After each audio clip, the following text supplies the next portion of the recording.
Excellent. So I'm Michelle, and I'm really, really pleased to be with my two very good friends and colleagues, Ann Koerner and Kacy Seitz today. And so you have a lot of experience, a collective experience on this panel. And so we wanted to talk about this big, beautiful bill. I have a hard time saying that out loud because how it impacts the people that I advocate for, including my own daughter. And so, but today is not, I want to be very clear that today is not about fear mongering. It's really about what to look for, why we need to pay attention to this, and what are the things that you should be doing to help prepare for any kind of changes. And when we were preparing for this, one of the things that we all agreed on is that basically when the pendulum swings too far in one direction, it usually swings back. And we have seen these types of cuts before, correct? So we've, without aging ourselves, we've been doing this for decades. I think we have many, many decades of experience between the three of us. And we've seen this before, correct? So, so one of the most pressing impacts that I see of this, the big, beautiful bill, is that we just see a lot of cuts, all right? That's one of the mandates of this current administration is they want to, what they call cut the fat, but they're cutting programs. They want to kind of reinvent how governments or governs. And so we're seeing, I think, cuts that I've never seen in the past. And so to me, you know, one of the biggest impacts is that there's going to be less people to answer the phone, less people to process applications. And we're already, that's one of the impacts that I see kind of happening now. And it really had more to do with COVID than it had to do with any of these legislative cuts because they haven't been around long enough to really have a direct impact that we're feeling at this point. So what I'm really referring to is Social Security more than anything. We just see less people available, people retired, and they haven't and don't intend on filling those slots. So, Ann, Kacy, what have you guys seen? So I've done a survey. Some of you may know National Care Advisors is indeed a national company. So we have a very all 50 state perspective. To be honest with you, we've not seen anything yet that's major as far as any type of change in access or the rules or eligibility criteria or even authorization of services for existing clients. And I've polled all of our case managers across the country. Um, I do think it's important to note that there always have been some barriers. We always had had difficulty getting people on the phone, that there is a need for advocacy, that if you don't use the right form or you don't submit the right financial data or your doctor doesn't fill out the right medical data, that there are sometimes barriers that feel very daunting. I don't believe this bill changes any of that. I believe that we will still have those challenges. I think what's important is to know where to go in your community to find advocacy when you are finding a barrier to a benefit that you know you should be able to access for your loved one.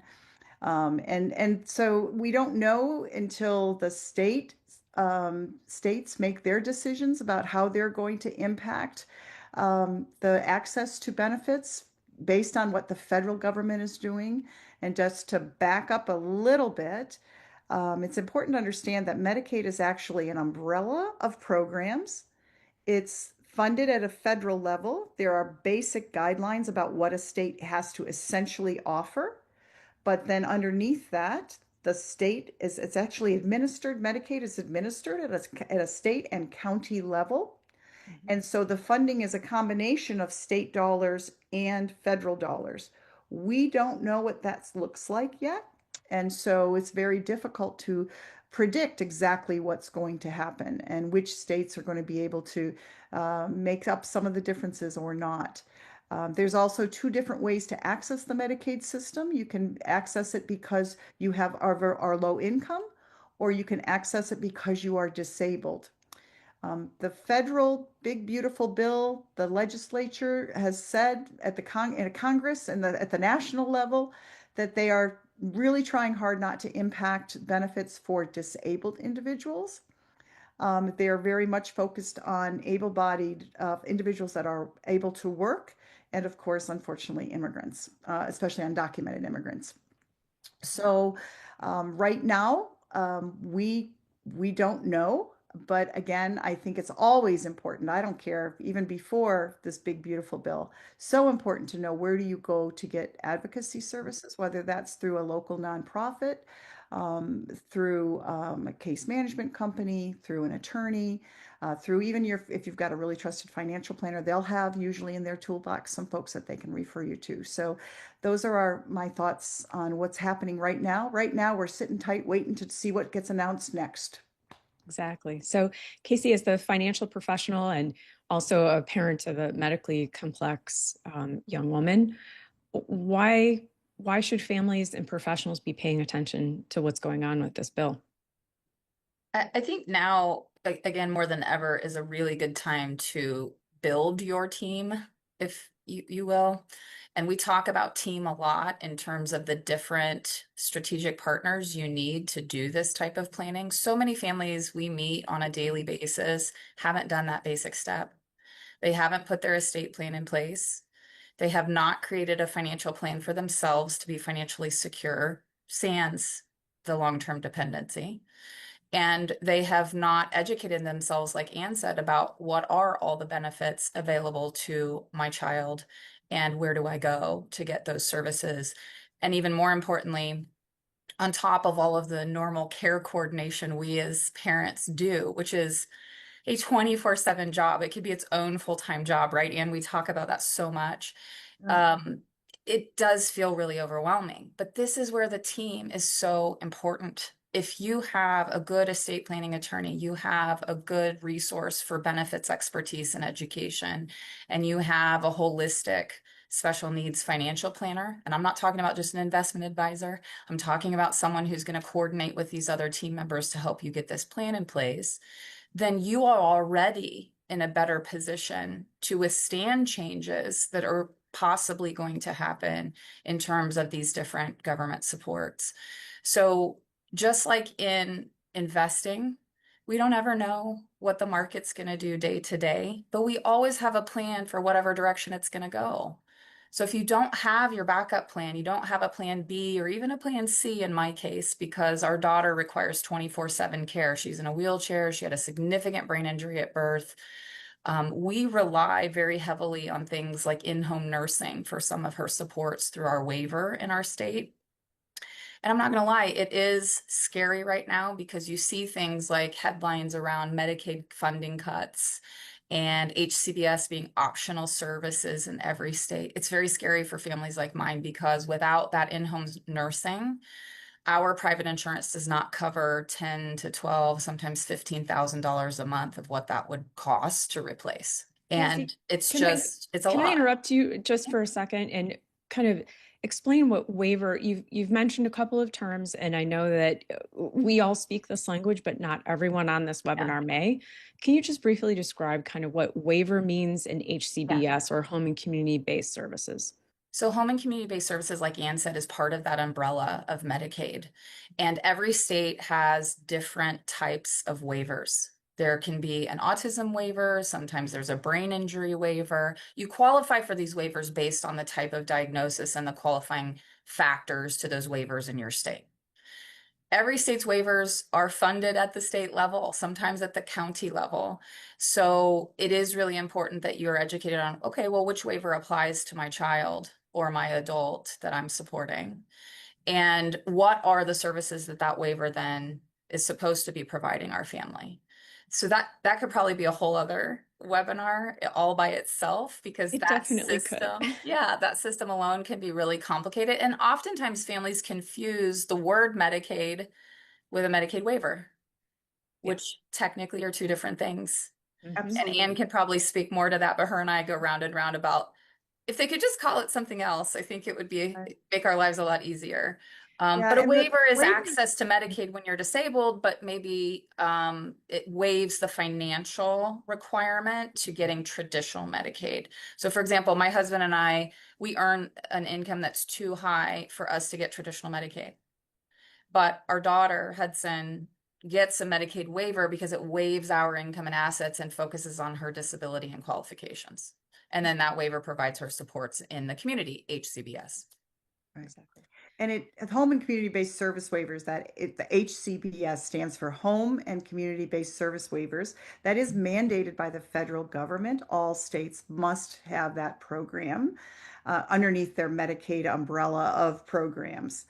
As Kacy said, but the states have some they can have different criteria for what is a disabling condition. Mhm. And so just because you're awarded a waiver doesn't mean you're going to get the same set of services as someone in a different state, different county, or sometimes even in the same city with the same needs. So there's an assessment piece of it that would define how many authorized, for example, hours of home health aid services you might get. And that's very specific to the individual who has been awarded the waiver and also the funding that's available in your particular community, geographic area, bottom line. Um, So, so Again, when we you don't know what's going to happen with this big, beautiful bill. Again, officially, the word is they're not touching that level of funding, but there are other programs that kind of support the waiver program that may result in some cuts, and we don't know how the states are going to be looking at that overall in the overall system. I will say one thing: if you're ever reluctant to sign up or have a client sign up for services, you will never be offered any help if you're not enrolled in the system. So even though it's a pain to do it, enrollment is the first step to understanding whether there is help available through any Medicaid program, to be honest with you. And then from there, you go to authorized hours. And we don't know right now, we're not seeing any cuts across the board in authorized services or hours. That has not been published. We're not seeing anecdotally that that's happening. By the way, anytime you're in a government program, there will be letters and official notification. They don't just cut things. It is extremely important that you open your mail, that you read your mail, that your clients, if you're a professional, that your clients are providing you with the letter, because often it is not just an arbitrary cut of services. It's because they're missing a piece of paper from a bureaucratic standpoint that allows them to continue the level of service that's been authorized for your loved one. So whether that's a financial document or a medical justification, those rules are not changing because of this big, beautiful bill. So we'll see. I think in 26 we'll have some clarity. But right now, I think the states are all trying to figure out what's going to happen next. I think one of the things that I see that families can do is just what I would have recommended even before this bill, which is one is watch things like this, become armed with information and education as to what is out there. The issue is that there's no menu. Like when you leave the hospital with a child with disabilities or you're going to the doctor and you have a diagnosis, nobody sits down with you and says, here's all the things that you may be entitled to. And these are what these services provide. So unfortunately, that's where you have to do the investigation and work with professionals that are in this space that can help bring resources to bear. And so what Anne and Kacy said is absolutely true, which is get into the system, enroll. And what I see is a little fatigue, right? Not just a little, but sometimes people will apply and there's a missing piece or they're denied benefits, but they don't really explain why. Like, what was the defect? And that prevents them from getting services. And it could be the right doctor's report. And so what we see a lot is like there might be missing pieces, especially if you're doing this yourself and you have to, maybe you're not real comfortable with tech and you have to upload documents. This is what professionals are for. There are a whole host of nonprofits that exist for these services. Like one near me is the Disability Network. They're fantastic. And so sometimes there's not money to, support retaining an hourly professional.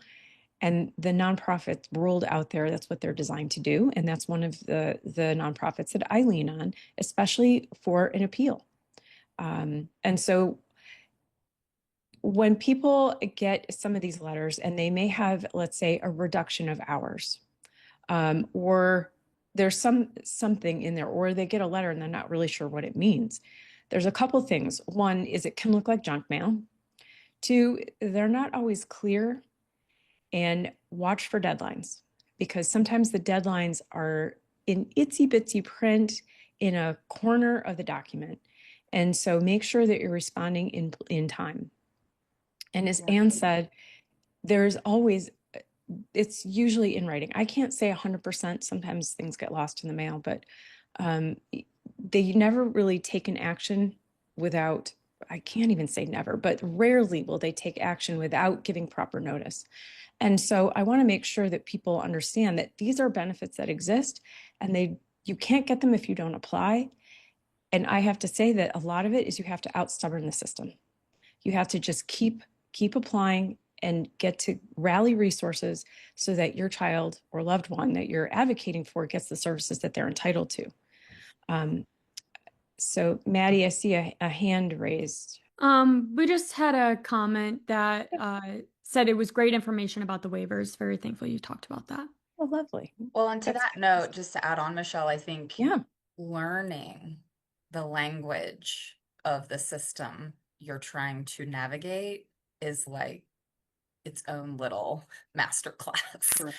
you know, and we often talk about all these acronyms, every industry has acronyms. The disability world has so many. And I even still get frustrated. I've been a member on our state's Developmental Disabilities Council in the past, and I would have to sit and raise my hand and say, what is, NACDD? What is that? I don't know what that is. Can someone explain it? So ask those questions, because until you really understand what the words are, or who to talk to, or who your different centers of influence are for where you're trying to go, it will be incredibly more difficult. Yeah. Absolutely. So one of the things that I think actually kind of brings us back to the big beautiful bill is a term that we hear a lot, especially if you're working to appeal anything, is called priority and urgency of needs. Mm-hmm. And so that is sometimes in some states they call it a PUNS list. So in states that have a wait list, it's not that you actually get your benefits based on where you are on that wait list. There is also another factor, which is priority and urgency of needs. And very simply, what that means is if let's say you're a single parent household with a child that requires 24/7 care and has a G tube and suctioning and all kinds of skilled nursing needs, your child is going to get more services quicker and much more generous than a family that has a two-parent situation with one parent staying home full time and perhaps a higher income level.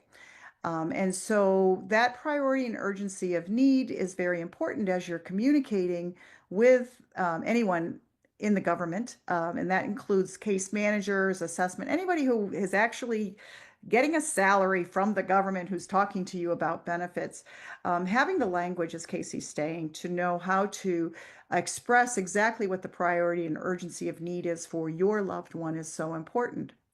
I could tie that back to the big beautiful bill, where obviously our elected officials have decided that they're going to have to prioritize, that we don't have an unlimited pot of money. This is just a generalization of what I think is going through their heads. Who knows, really?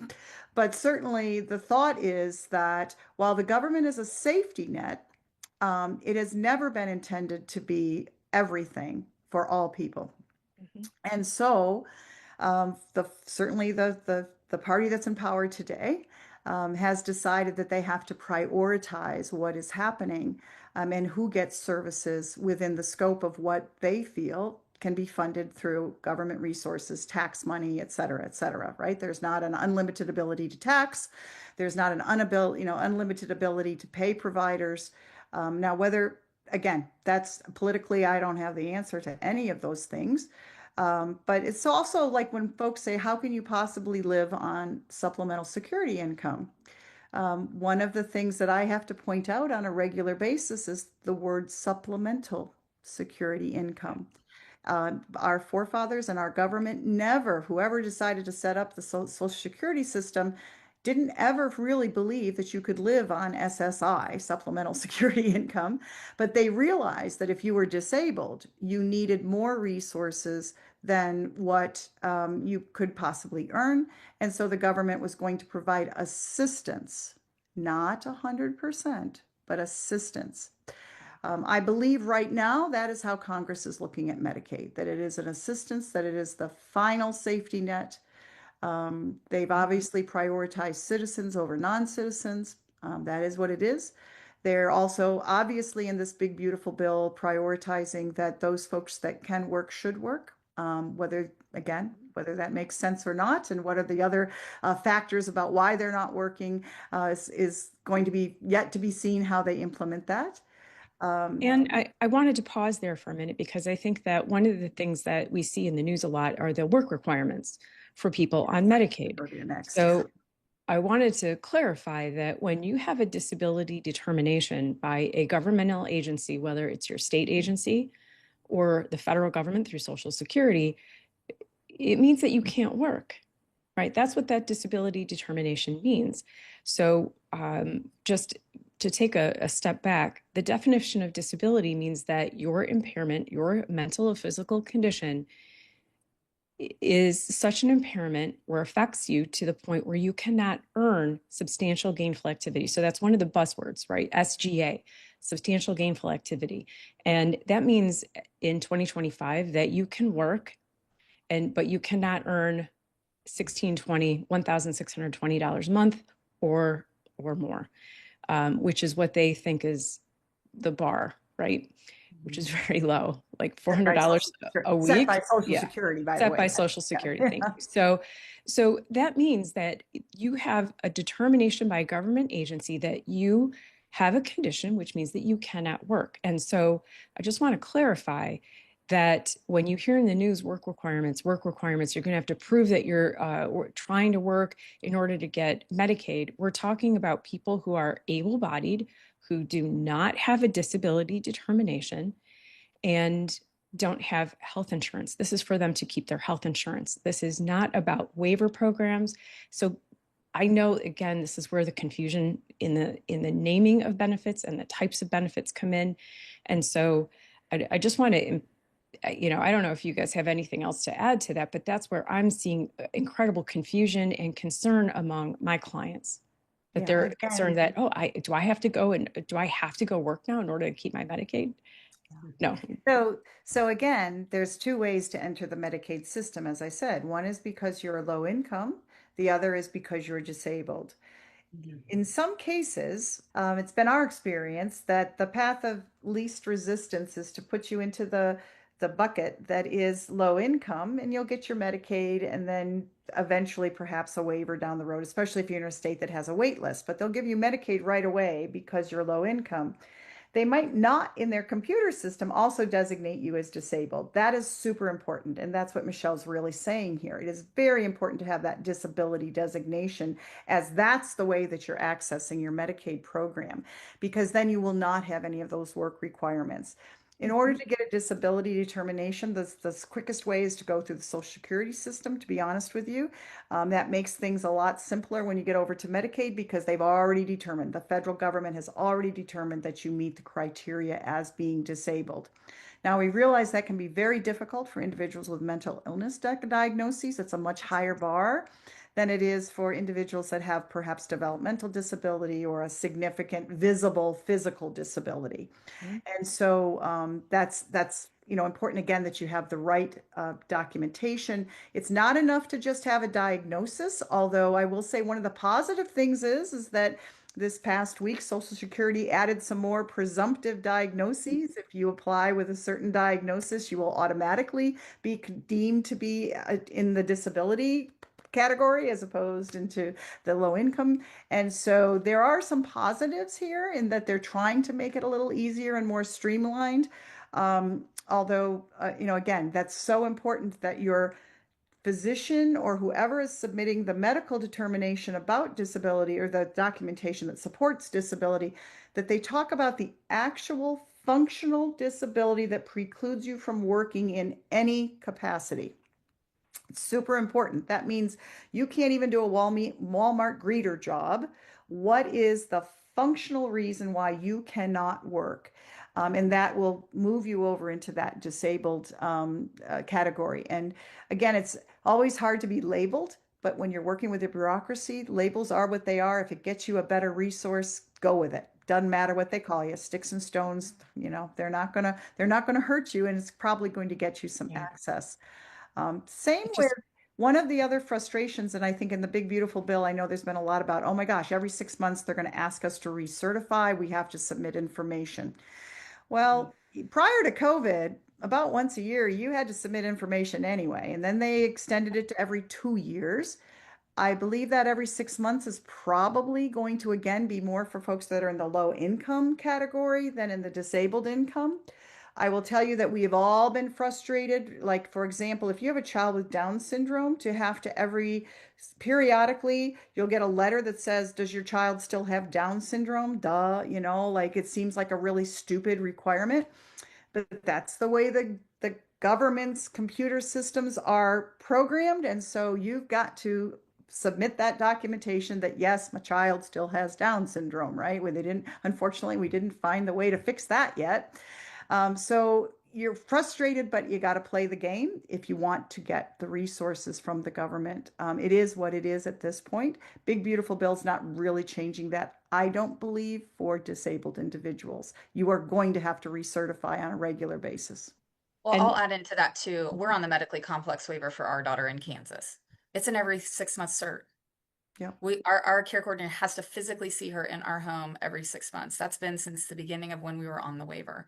And it's been my experience in most of the Midwestern states, at least, because that's where most of my families live, that that's the case. By the way, I think that's an opportunity for caregivers to form a better relationship with your care coordinator, because guess what? That's the person who has the education and access to all the waiver services for you and your family. Ask them, talk to them. Right. Learn about the other services that as your child gets older, what changes? How about when Hudson becomes 21 in my state, she graduates to a different waiver?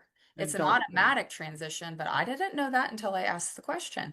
And that was from Anne, because she's like, oh, by the way, you're not going to have this waiver for her whole entire lifetime. I'm like, what? What do you mean?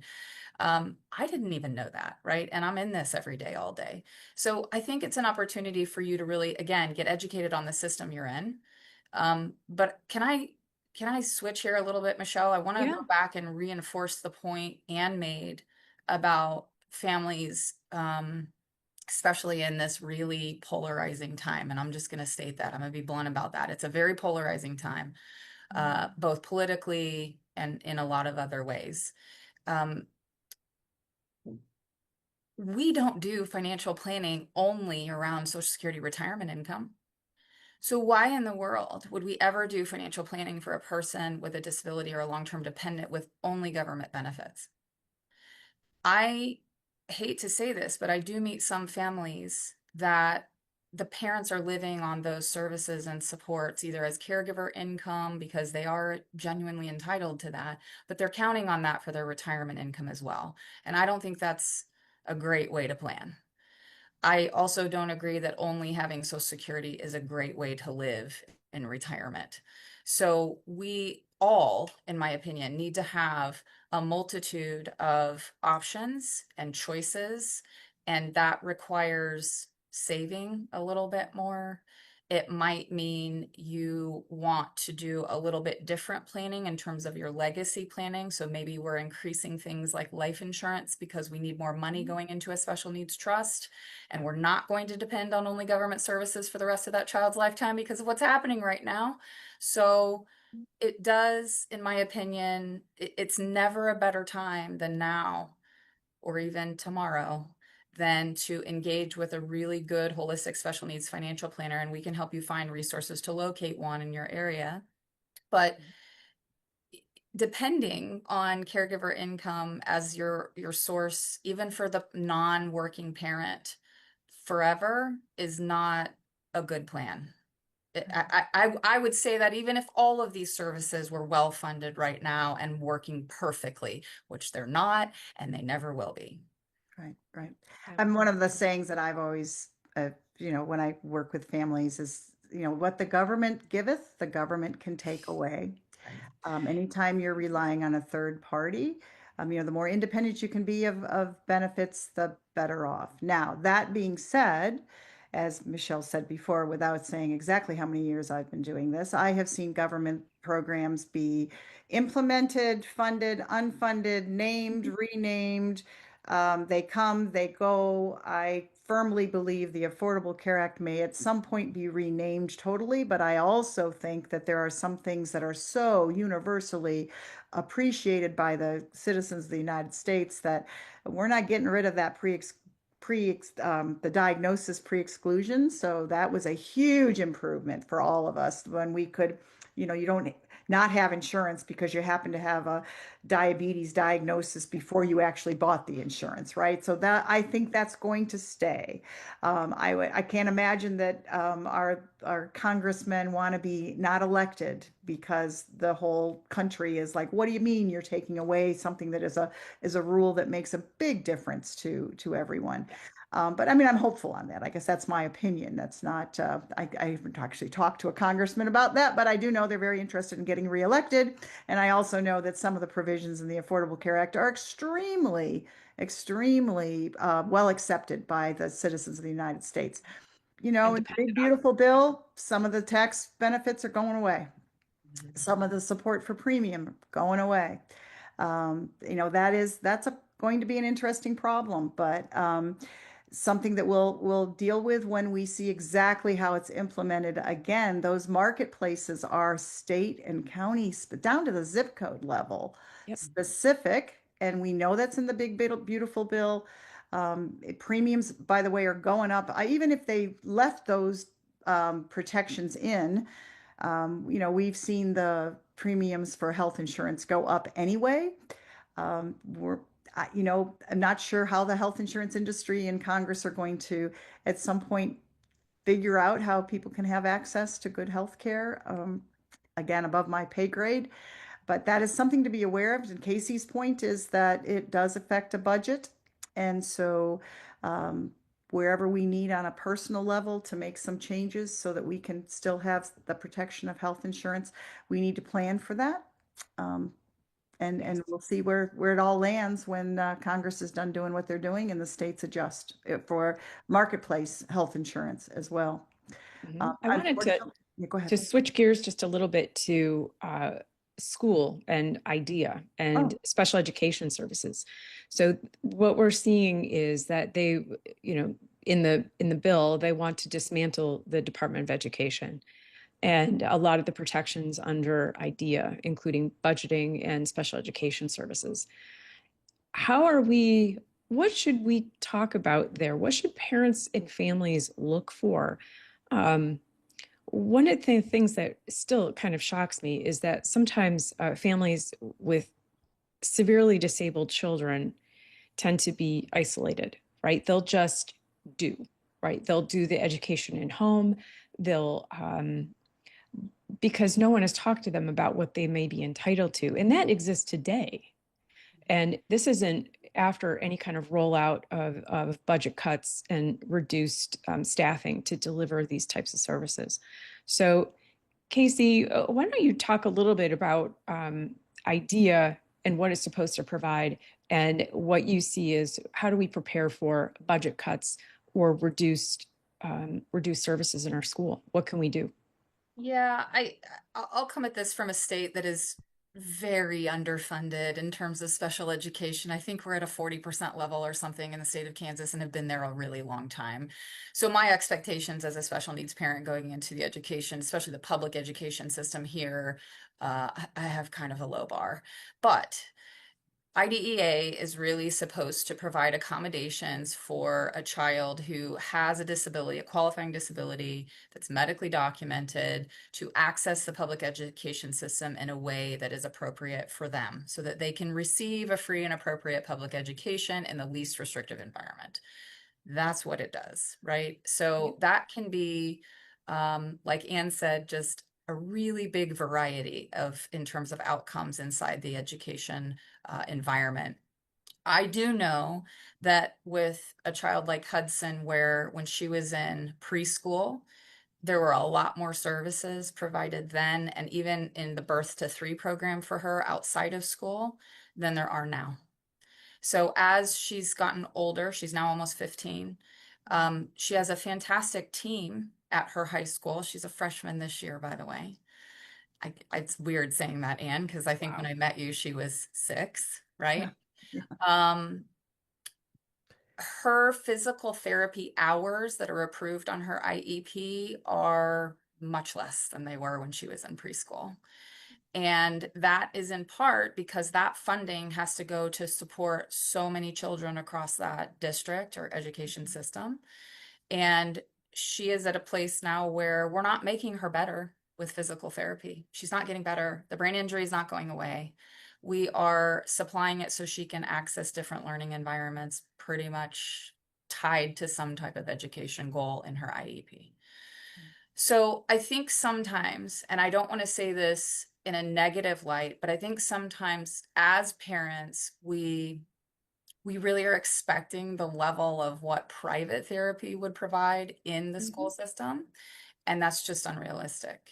If you want private therapy, then go get that. Use your waiver to go pay for that, or your private insurance to pay for that, and have that as an outside of school thing.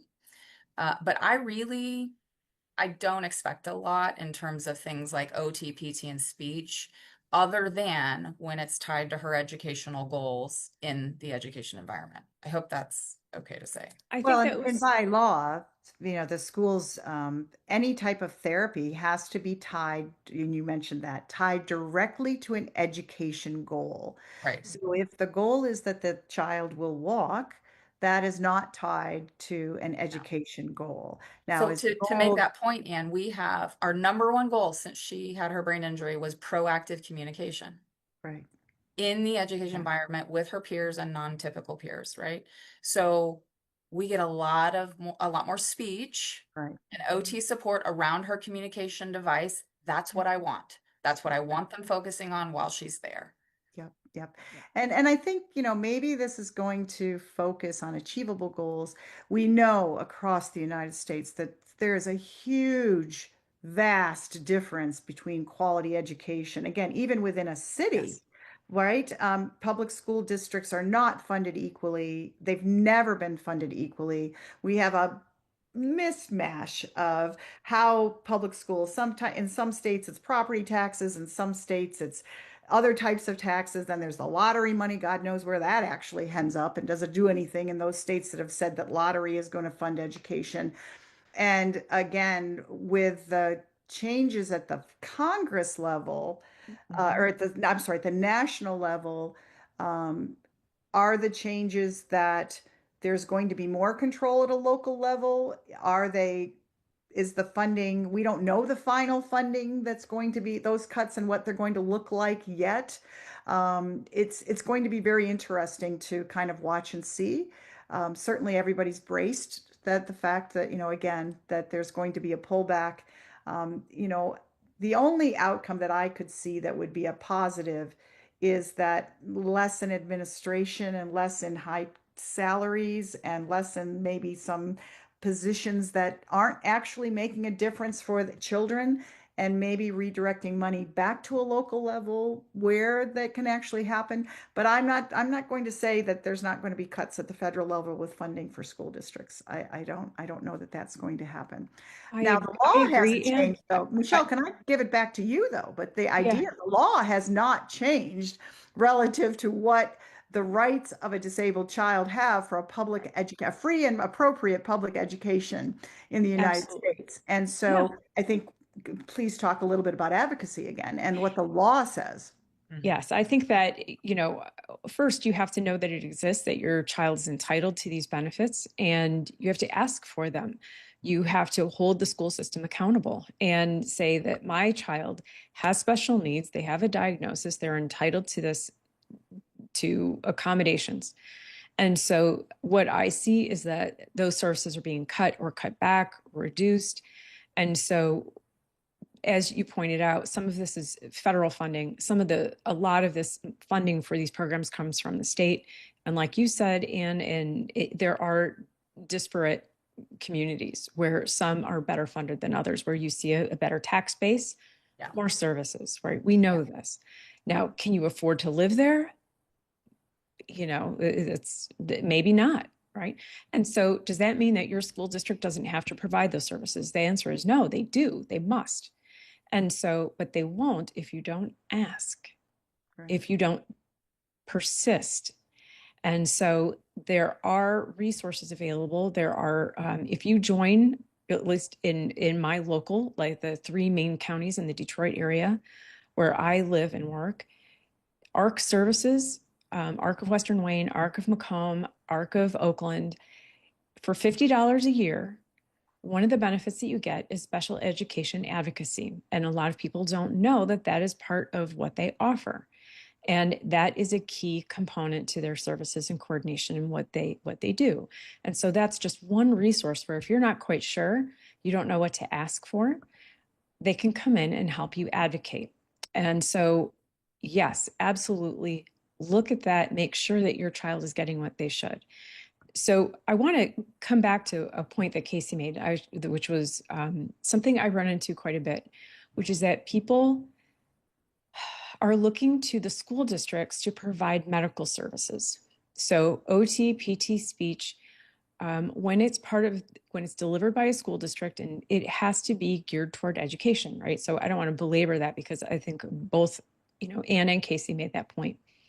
But where parents get confused, I think, is because they are delivering speech services, physical therapy, and occupational therapy. And is that a medical service? Well, yes, but it has to do with an educational goal.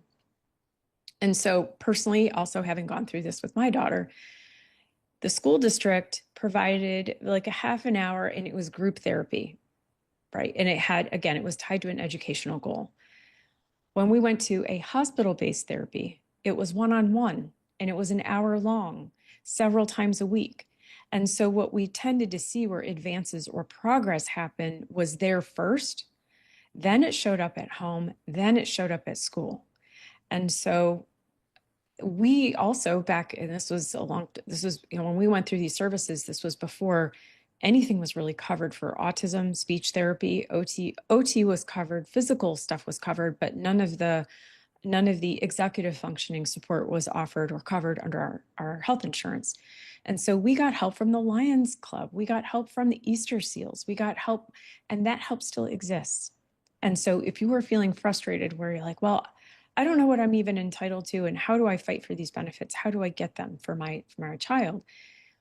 That's where your local ARCs, your nonprofits, your special needs professionals. So we have a nurse, case manager, we have a financial planner, and an attorney we all handle different aspects, and we all collaborate perhaps on the same client to do different things. And so this is where Kacy and Anne and I have talked about assembling your team, your go-to. Mm-hmm. Yes, the more resources you have, the more access you have to these types of professionals. Absolutely. Is that fair? No, but that's the reality. So this is where nonprofits and other organizations exist for that purpose, right? To also help. So that's where your local ARCs, Disability Network.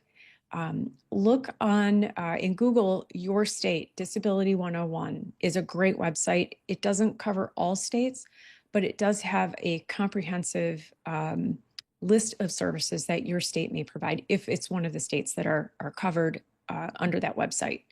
But also your state website has a lot of information. I'm going to hop in real quick. Yeah. We just have a comment from an attendee. Our young adult program just cut program hours by 30 minutes, and they're worried that more program hours will be taken away. Do you have any advice that you could give the attendee?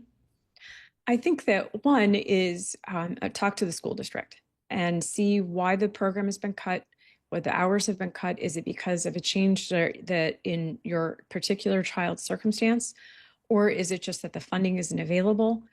The other thing I would look at is talk to your local representatives and if for your local school district to see if there's a bond measure. I can only think that if the federal dollars shrink, if your state has or your local authority has an investment in making sure that people have services and access to services, I wouldn't be surprised to see bond measures getting floated.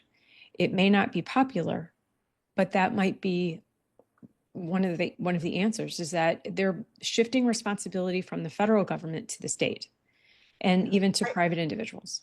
I would also, if this is a young adult program, so they're out of over 22, so it's not a school program. I'm assuming maybe they're referencing the person who's asking the question is maybe referencing a day program, a young adult day program or something along those lines, and they cut back a half an hour. It's usually staff costs. That's the usual reason that we see those types of things happen. The first thing that I would say is ask for some more respite care and see if you can't. Another program, another benefit can take up that extra half hour that you now have a young adult who needs supervision, who needs something to do, who needs some care, and see if you can't request that half an hour, especially if that day program was enabling a parent to work. Oftentimes that is a very good priority and urgency of need. That parent can't now take another half hour off work. But if you ask for more respite hours, perhaps you can get some funding, maybe 5 more hours a week that will allow you to hire someone to provide the supervision that's needed for that extra half an hour. That's where you have to know, for example, under the developmental disability services, I please know that I realize we're speaking maybe to an audience from many different states, but there's supported living services, independent living services, respite, there's day programs, there's just a lot of different programs underneath, again, the umbrella of developmental disability services even. So I keep talking about umbrellas, but programs underneath it. And sometimes when those types of changes happen because they don't have the money for staffing, which is, I'm pretty almost positive that's probably why they're cutting back a half an hour. That's a relatively minor change, but it can make a big difference in the budget. And so I would then be talking immediately, as Kacy said, to the case manager. Hopefully you have a case manager assigned, and asking, okay, where can you help me with this additional half hour or hour that you've now taken away so that I can still continue to work and support my household, because that's essential as well, because you're providing, your young adult is living underneath your roof and someone's got to pay the mortgage. So those are comments that we have a lot of success with, quite frankly. Asking for 5 more hours of respite might not be out of the realm of what they could approve. You never know. I'll jump in here too, Anne, because one of the responses was good idea, but sadly finding workers is impossible. Oh, well, that has nothing to do, please, for everyone.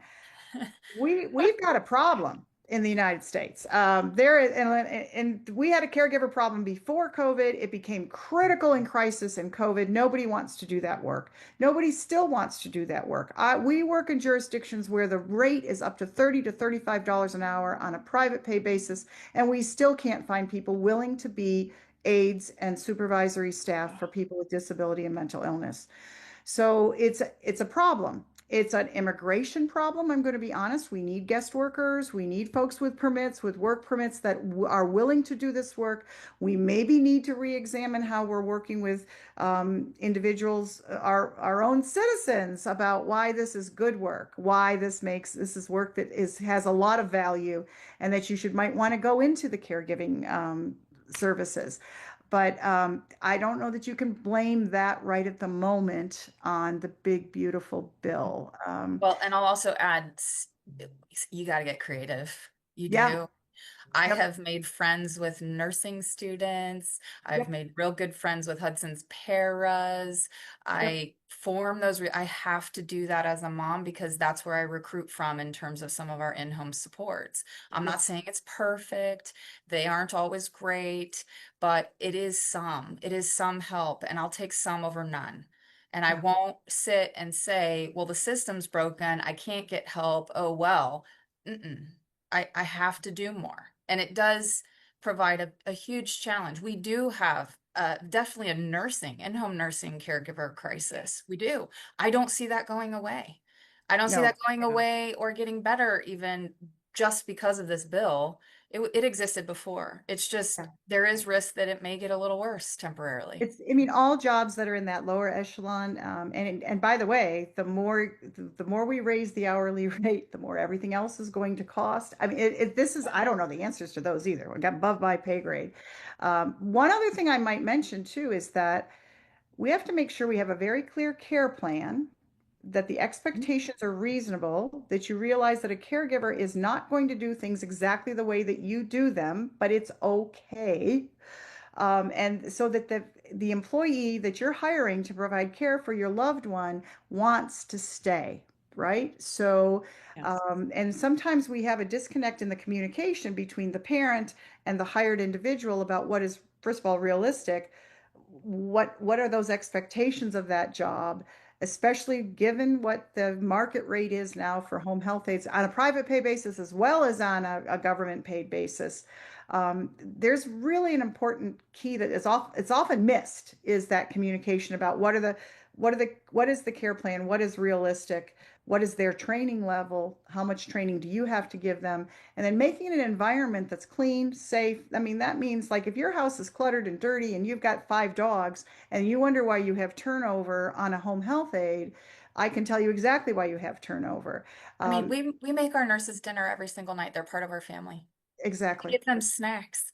I'm like, exactly. what soda do you like to drink? I'll provide it.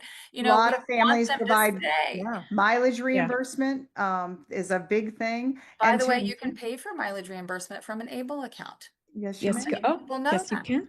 Yes, Yes, you Um, can. making I'm sure that gonna if you're asking that caregiver to take your loved one out for an outing, that you provide the funding for their meal, for their movie ticket. From an ABLE account. Yes, Yes. exactly, exactly. So there's a Whatever good, resources you have.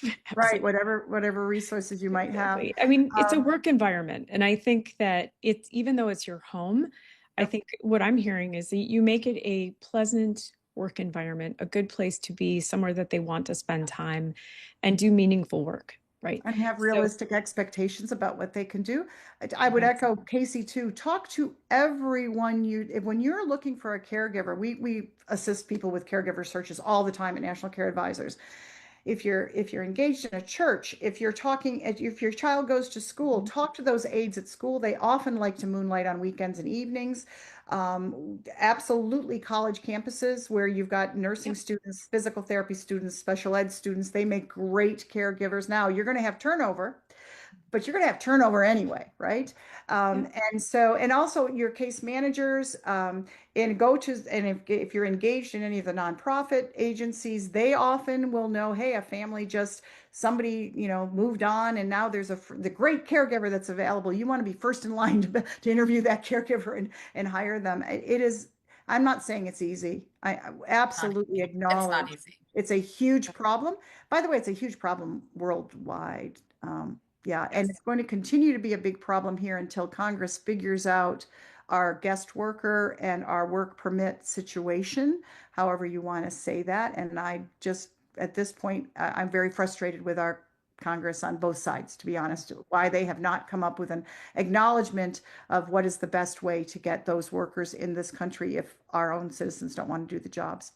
On that note, I want to also pivot to this, Michelle, if you're okay with it, because there's a comment specifically or a question for you and all estate Yes. planning attorneys in the special needs space, Yes. which you are very good at. Yeah. So I yep. want to do that, but first I also wanted to say that based on Anne's point, it is incredibly imperative that families, again, do advocacy and learn who your local organization is with your local Congress people. And I'm talking about state representatives and legislators or senators. Um, in my state and every state out there in the US, there is a Developmental Disabilities Council. It is federally funded, and that is your in. That is where you tell your story. Those are who the people that talk to those legislators on a regular basis. And by the way, those meetings are open and to the public. You do not have to commit, because I know some families fear committing to a time frame. You don't have to commit to any kind of regular thing. Just know that it exists and meet those people, understand who they are and what they do, so that when you need to tell your story because some legislation impacted your family, you know where to go to tell that story. It's very, very important you do that. Okay, Michelle, so this is from an estate planning attorney in Central Kansas. Hi, that's where I live. So yeah, I mean, I'm not in Central Kansas, but I'm in Kansas. You're in Kansas. What impacts do the bill have on special needs trusts that you have seen, and what do you hope to see from estate planning attorneys you send families to in response? Yeah, I think that one of the big things is that for me, it doesn't impact how I draft a trust, but what it does impact is the allocations as to how much that special needs child should receive. I see this all over the map where um, if a child is in a group home and they're on Social Security and Medicaid and have the parent perceives that all of the child's needs are met by government services, and so I'm not going to leave them anything. And what I tell that parent is that that is a huge mistake because they are doing way more than they think. Like when there's a gap, when there's an emergency that happens, they're doing active case management. They're doing way more than they think. And so please don't do that.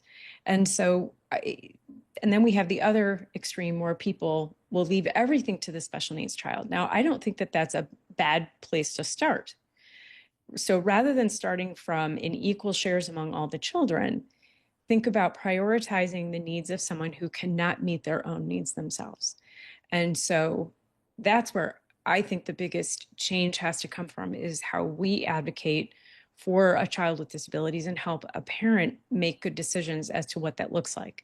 And this is where I don't sell financial products, but this is a great reason to keep life insurance, where that's something that I talk about, like super funding is kind of what I talk about. That yes, you can start from a base plan of keeping things equal if you would like, but then have this extra, have this life insurance policy pay into their special needs trust without taking away from the other children.